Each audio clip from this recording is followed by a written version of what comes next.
Bonjour, c'est Thierry Bézier, vous êtes bien sur Intruders TV, je suis avec Alexis Bonte, CEO et cofondateur de e-République. Nous sommes ici au Le Web 08. Alexis, tout d'abord, pour tous ceux qui ne savent pas encore ce qu'est e-République, comment tu le décrirais? Écoute, la meilleure façon d'écrire, tout d'abord merci, je suis très content d'être là avec vous. La meilleure façon d'écrire République, en fait, c'est pour les gens qui ont déjà joué, par exemple, à des jeux de stratégie sur leur PC, genre Civilization ou SimCity. C'est d'imaginer en fait un jeu comme ça, genre comme Civilization, mais sur Internet, basé sur le monde réel. Et là, où dans ta ville, par exemple, au lieu d'avoir des citoyens qui sont contrôlés par l'ordinateur, etc., c'est des vraies personnes, c'est uniquement des vraies personnes. C'est aussi basé sur une réalité accélérée, donc un mois dans les Républiques, c'est comme 4 ans dans la vraie vie, donc c'est un peu moins que des années chiens, on va dire. Et en fait, dans les Républiques, tu crées ton citoyen et ensuite tu peux pratiquement faire ce que tu veux.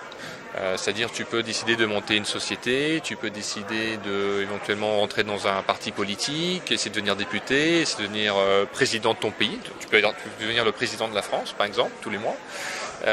Tu peux aussi décider que tu vas être marchand, donc tu vas voyager en Suède et acheter des armes en Suède pour les revendre au Pakistan. Tu peux décider de devenir mercenaire, tu peux décider de devenir journaliste aussi. Il y a 13 000 journaux dans les Républiques. Les principaux journaux ont jusqu'à 1000 lecteurs, donc c'est assez, ça marche assez fort. Donc voilà, tu peux faire beaucoup de choses. Alors, e-République, aujourd'hui en chiffres, c'est combien d'utilisateurs? Alors e-République, on a lancé notre version publique il y a tout juste un mois, donc c'est tout nouveau. Aujourd'hui, on a 43 pays, depuis aujourd'hui 44 pays parce qu'on a lancé la Croatie aujourd'hui. Et il y a en fait 59 000 citoyens. Alors nous on communique en citoyens, pas en utilisateurs. Les citoyens sont des gens qui viennent en fait sur e-République de façon très régulière, minimum une fois par semaine, voire une fois tous les jours, pour maintenir leurs citoyens en vie, etc. etc. Et alors, c'est vraiment intéressant parce que c'est un jeu, on va dire, de tout nouveau genre, une sorte de réalité virtuelle, mais sans forcément fioriture technologique. Qu'est-ce qui en fait que ce soit simple et que ce soit attrayant sans forcément sortir de la 3D, des choses, etc. En fait, il faut l'imaginer un peu comme un livre. C'est pas parce qu'un livre, il n'y a que du texte que tu vas pas imaginer toute une chose, t'amuser, etc. Les jeux de stratégie ont un grand avantage. C'est que finalement, même sur PC, qu'est-ce que c'est? C'est une grande carte du monde avec des petits trucs dessus, etc. T'as pas vraiment une dimension graphique particulièrement importante qui est nécessaire. Donc en fait, nous on fait la même chose sur République. On n'a pas vraiment besoin de cette grosse dimension graphique. Finalement, comme tout le gameplay est basé sur l'interaction sociale, ça ressemble énormément à un réseau social en fait, mais en fait c'est un jeu de stratégie.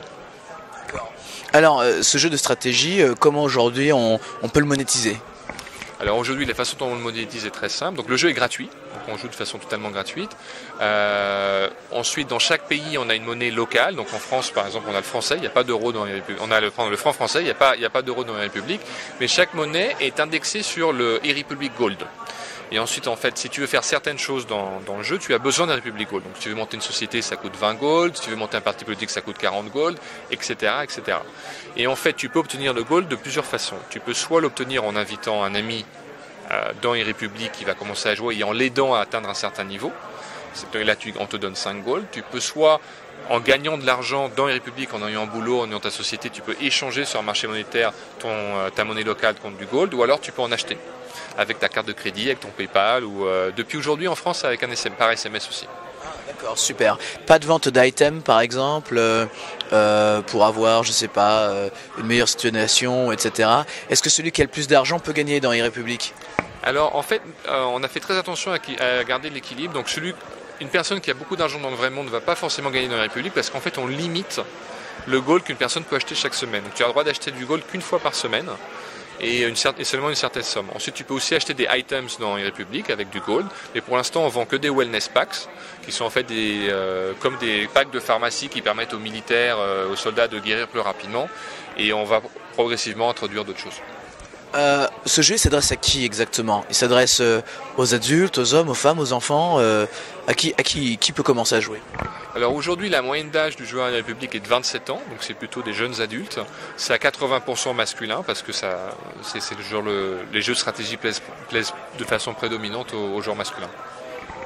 Est-ce que la concurrence du casual gaming est un problème pour e-République? Sachant qu'il n'y a pas vraiment beaucoup de jeux comme e-République, il y a des jeux qui se jouent par email, il y a des ARG qui sont en général avec derrière des publicitaires qui font un peu de réalité augmentée sur internet avec des jeux de piste, avec téléphone, etc. Comment est-ce que e-République va pouvoir être différent de ces gens-là et en quoi il est plus addictif que les autres jeux? Je crois, tout d'abord, on se positionne de façon très différente. Bon, c'est un marché énorme, il y a 250 millions de personnes aujourd'hui en moyenne qui jouent à ce genre de jeu dans le monde, que ce soit casual games ou des World of Warcraft ou tout ça. Nous, on sait que ce qu'on appelle le monde persistant, dont fait partie des World of Warcraft, ça intéresse à peu près 60 millions de personnes. On sait qu'après la moitié des personnes qui jouent parlent anglais. Nous, le jeu de République aujourd'hui est en anglais, bien que les gens parlent dans leur langue locale. Je pense que là, on est très différent. Première chose, c'est nous, on est complètement browser-based. On fonctionne entièrement sur navigateur. Il n'y a pas besoin de faire de download, etc. parce qu'on n'a pas de 3D. Ça marche sur n'importe quel bécane. Sur un IPC, ça marchait très bien. Tu peux même jouer sur ton BlackBerry, bien qu'on ait encore quelques limitations. Donc, d'abord, on n'a vraiment pas de barrière. Ensuite, c'est pas payant, c'est un jeu gratuit, donc ça c'est encore une chose qui aide. Et puis ensuite, c'est vraiment sur un marché en fait qui est pas bien desservi. Il y a très peu de jeux stratégie de qualité. Il n'y a pas le World of Warcraft des jeux stratégie sur Internet. Il n'a pas encore été inventé. J'espère que République sera celui-ci.